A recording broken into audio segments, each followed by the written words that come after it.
আসসালামু আলাইকুম everyone, welcome back to my channel. আশা করছি আপনারা সকলেই ভালো আছেন। তো গাইস, বরাবরের মতো আবার হাজির হলাম নতুন আরো একটি ভিডিও নিয়ে। তো আজকে আমি আপনাদের সাথে শেয়ার করব কাঁচা আম দিয়ে আমসত্ত্ব রেসিপি।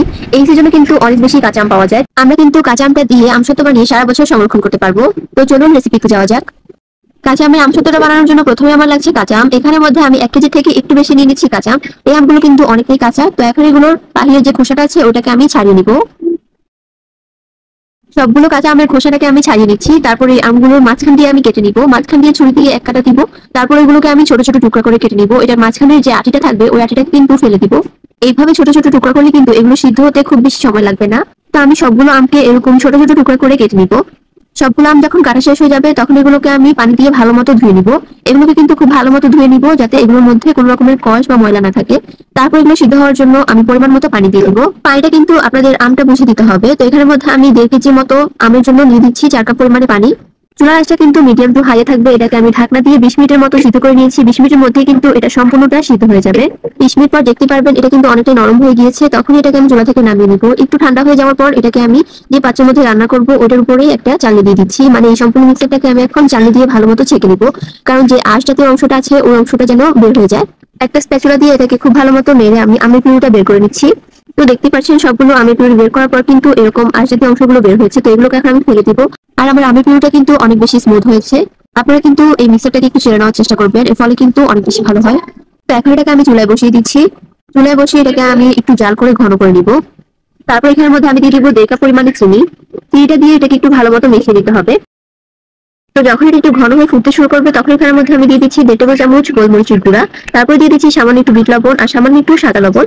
সবগুলো উপকরণকে ভালো মতো মিশিয়ে নিব। এখন এখানের মধ্যে আমি একটু ফুড কালার ইউজ করবো, যেহেতু এটা কাঁচা আম তো ওই ভাইবসটা আনার জন্য আমি এখানের মধ্যে দিয়ে দিচ্ছি সবুজ ফুড কালার। এটা টোটালি অপশনাল, আপনারা চাইলে কিন্তু নাও দিতে পারেন। তো এটা দিয়ে আমি একটু ভালো মতো মিশিয়ে নিচ্ছি, বেশি কিন্তু দিইনি, 2 থেকে 3 ফোঁটা দিচ্ছি। তারপর এখানের মধ্যে আমি দিয়ে দিচ্ছি চিলি ফ্লেক্স, শুকনো মরিচের গুঁড়া যেটাকে বলা হয়। তো এটা দিয়ে একটু ভালো মতো মিশিয়ে নিচ্ছি। এই আমসত্ত্বটা কিন্তু টক ঝাল মিষ্টি হলেই ভালো লাগে। তো তারপর যখন এটা ঘন হয়ে আসবে তখন আমি এটাকে চুলা থেকে নামিয়ে ঠান্ডা করে নিব। আমসত্ত্বগুলোকে আমি কয়েকটা স্টিলের প্লেটের মধ্যে বসাবো। তার জন্য প্রথমে একটা প্লেট নিয়ে নিচ্ছি, এটা নিচে আমি দিয়ে দিব সয়াবিন তেল। সয়াবিন তেল ব্রাশ করে নিলে কি হয়, যখন আমসত্ত্বটা খুব ভালো মতো সেট হয়ে যায় তখন এটা উঠাতে কিন্তু কোনো রকমের সমস্যা হয় না, খুব সহজেই এটা উঠানো যায়। তো তেলটাকে ব্রাশ করে আমি এখানের মধ্যে আমসত্ত্ব মিক্সারটা দিয়ে দিব। আপনারা কিন্তু প্রত্যেক প্লেটের জন্য আপনাদের পরিমাণ অনুযায়ী আমসত্ত্ব মিক্সারটা দিতে পারেন। দিয়ে তারপরে এটাকে চামচের সাহায্যে একটু পাতলা করে নিব। এরকম করে আমি একটা বড় ট্রের মধ্যেও দিয়েছি, আরো একটা ট্রের মধ্যে দিয়েছিলাম, মোটামুটি 3টা ট্রের মধ্যে দিয়েছি। তো এগুলোকে এখন আমি শুকাতে দিব। এগুলোকে আমি চুলার নিচে শুকিয়েছি। চুলার নিচে দেওয়ার কারণে কিন্তু আমার 2 দিন সময় লেগেছে। তো দেখতে পাচ্ছেন আমার আমসত্ত্বগুলো কিন্তু একদমই রেডি। তো এখন এগুলোকে আমি উঠিয়ে নিব। নিচে তেল দেওয়ার কারণে কিন্তু এগুলো খুব সহজেই উঠে যাচ্ছে। তো এখন আমসত্ত্বগুলোকে আমি কেটে নিব। এগুলোর মাঝখান দিয়ে আমি একটা ভাগ করে তারপর এগুলোকে রোল করে নিয়েছি। আপনারা আপনাদের পছন্দ অনুযায়ী কেটে সাইজ করে রাখতে পারেন। এখন আমি বড় ট্রের আমসত্ত্বগুলোকে উঠিয়ে নিচ্ছি। আর আপনারা কিন্তু দেখতে পাচ্ছেন আমি এগুলোকে টানছি, এগুলো কিন্তু ছিঁড়ছে না। তো এখন এগুলোকে আমি ডেকোরেশনের জন্য ছোট একটা প্লেটের মধ্যে এগুলোকে সাজিয়ে দিব। তাহলে কিন্তু আমাদের আমসত্ত্বটা একদমই রেডি। দেখতে পারলেন খুব সহজেই কিন্তু এটা তৈরি করা যায়। আর খেতেও কিন্তু অনেক বেশি মজার হয় এটা। আপনারা চাইলে কিন্তু বাসায় এটা খুব সহজেই তৈরি করতে পারেন। আজকে ভিডিওটি ছিল এই পর্যন্তই। দেখা হবে পরবর্তী কোনো ভিডিওতে। আল্লাহ হাফেজ। আসসালামু আলাইকুম everyone, welcome back to my channel. আশা করছি আপনারা সকলেই ভালো আছেন। তো গাইস, আজকে বানিয়ে দেখাবো কাঁচা আমের জেলি বা জ্যাম। অনেক সময় দেখা যায় আমরা অনেকেই সকালে নাস্তায় কি দিব বুঝতে পারি না। তো এরকম একটা জ্যাম বানানো থাকলে কিন্তু পাউরুটি দিয়ে খুব সহজেই সার্ভ করা যায়, বা বাচ্চাদের টিফিনেও কিন্তু এরকম একটা আইটেম দেওয়া যায়। আর এই জ্যামটা বানাতে পারবেন আপনারা খুব সহজেই অল্প কিছু উপকরণে, আর যদি কিছু টিপস জানা থাকে। তো এটা বানানোর জন্য প্রথমে আমার লাগবে কাঁচা আম। তো প্রথমে আমি একটা বাটির মধ্যে কাঁচা আমকে ধুয়ে নিয়ে নিচ্ছি। এখানের মধ্যে আমি ছোট সাইজের 3টা কাঁচা আমকে টুকরা টুকরা করে কেটে ভালো মতো ধুয়ে নিয়েছি। তো এখন এটাকে একটা কড়াইয়ের মধ্যে নিয়ে নিচ্ছি। তারপর এখানের মধ্যে আমি 3 কাপ পরিমাণে পানি দিয়ে দিচ্ছি এই আমটা সিদ্ধ হওয়ার জন্য। এটাকে আমি সিদ্ধ হওয়ার জন্য চুলায় বসিয়ে দিয়েছি। এটা সিদ্ধ হতে কিন্তু খুব একটা সময় লাগে না, 10 মিনিটের ভিতরেই কিন্তু এটা খুব সুন্দরভাবে সিদ্ধ হয়ে যায়। তো এই পর্যায়ে আমার আমগুলো কিন্তু অনেকটাই নরম হয়ে আসছে। তো এখন এটাকে আমি চুলা থেকে নামিয়ে ঠান্ডা করে নিব। এখন একটা বাটি নিয়ে নিচ্ছি, ওটার উপরে নিয়ে নিব একটা চালনি। তারপর আমার আমগুলো ঠান্ডা হয়ে গেলে এগুলোকে আমি চালনিটার উপরে দিয়ে দিব। এখন এই আমগুলোকে সবগুলো মিক্স করে চেলে নিতে হবে। একটা স্প্যাচুলা দিয়ে এটাকে খুব ভালো মতো ছেঁকে আমি এটা থেকে আমের পিউরিটা নিয়ে নিব। দেখতে পাচ্ছেন এটা কিন্তু অনেকটাই ঘন হয়েছে। তো এখন আমি কাপ মেপে তারপর এটাকে চুলায় বসাবো। এর মধ্যে আমি মিডিয়াম সাইজের একটা চায়ের কাপ নিয়েছি। এই কাপের আড়াই কাপ পরিমাণ আমি আমের পিউরিটা দিব।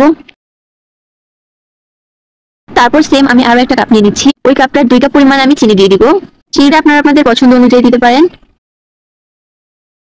তো এখন এটাকে স্প্যাচুলা দিয়ে একটু ভালো মতো মিশিয়ে তারপর আমি চুলায় বসিয়ে দিব। চুলায় বসিয়ে আমি এটাকে অনবরত নেড়ে নিব, কারণ এ পর্যায়ে নিচে দিয়ে লেগে যাওয়ার সম্ভাবনা থাকবে। অল্প কিছুক্ষণ রান্না করার পর যখন এটা এরকম ফুটতে শুরু করবে তারপর এখানের মধ্যে আমি ভিনেগার দিয়ে দিব। এখানের মধ্যে আমি 2 টেবিল চামচ দিয়েছি ভিনেগারটা। ভিনেগার দিলে কি হয়, আপনাদের জেলি বা জ্যাম ওটা কিন্তু অনেকদিন সংরক্ষণ করা যায়। তারপর এখানের মধ্যে আমি 1 চিমটি পরিমাণে লবণ দিয়ে দিচ্ছি শুধুমাত্র মিষ্টির ব্যালেন্সটা ঠিক রাখার জন্য। তারপর এখানের মধ্যে আমি কয়েক ফোঁটা দিয়ে দিব গ্রিন ফুড কালার। ফুড কালারটা শুধুমাত্র সৌন্দর্যের জন্য, এটা দিলে কিন্তু টেস্টের পরিবর্তন হবে না। তারপর এটাকে একটু ভালো মতো মিশিয়ে নিব। তারপর এটাকে 2 থেকে 3 মিনিট একটু ভালো মতো মিশিয়ে আমি একটু ঘন করে নিব। এটার ঘনত্বটা ঠিক এরকম হবে। তো এরপর যে আমি চুলা থেকে নামিয়ে এটাকে সরাসরি যে পাত্রগুলোর মধ্যে আমি সেট করব ওইগুলোর মধ্যে ঢেলে দিচ্ছি। তো এটাকে আমি 2টা পাত্রের মধ্যে সেট করছি, একটা হচ্ছে বাটি আর একটা হচ্ছে কাচের জার। যে কোনো কাচের পাত্রে কিন্তু আপনারা এগুলোকে সংরক্ষণ করার চেষ্টা করবেন। আর এগুলোকে সরাসরি কাচের পাত্রের মধ্যে নিয়ে নেবেন, কারণ অন্য কিছুতে নিলে পরে কিন্তু আর নাড়াচাড়া করা যাবে না, কারণ এগুলো কিন্তু খুব তাড়াতাড়ি ঘন হয়ে যাবে। এখন এগুলোকে আমি কয়েক মিনিট ভালো মতো ঠান্ডা করে তারপর নরমাল ফ্রিজে রেখে দিচ্ছি 2 ঘন্টার জন্য। 2 ঘন্টা পর ফিরে আসলাম, দেখতে পাচ্ছেন আমার জেলিগুলো কিন্তু অনেক সুন্দরভাবে সেট হয়ে গিয়েছে। একটা চামচ দিয়ে আমি এগুলোকে উঠিয়েও দেখাচ্ছি, দেখতে পাচ্ছেন এটা কিন্তু খুব সুন্দরভাবে সেট হয়ে গিয়েছে।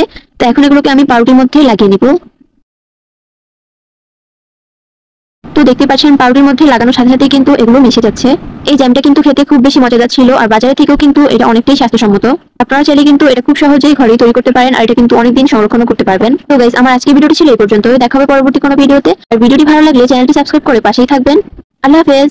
এই সিজনে প্রচুর কাঁচা আম পাওয়া যায়, আর এই কাঁচা আমের ললি খেতে কিন্তু খুব মজার। আজকে কাঁচা আমের ললি বানিয়ে দেখাবো, আর ললিটা যেহেতু টক মিষ্টি সেটা কিন্তু আরো মজার হয়। আশা করছি আমার আজকের ভিডিওটি সবার ভালো লাগবে। আজকে আমের ললিটা বানাবো আমি 2টা বড় সাইজের আম দিয়ে।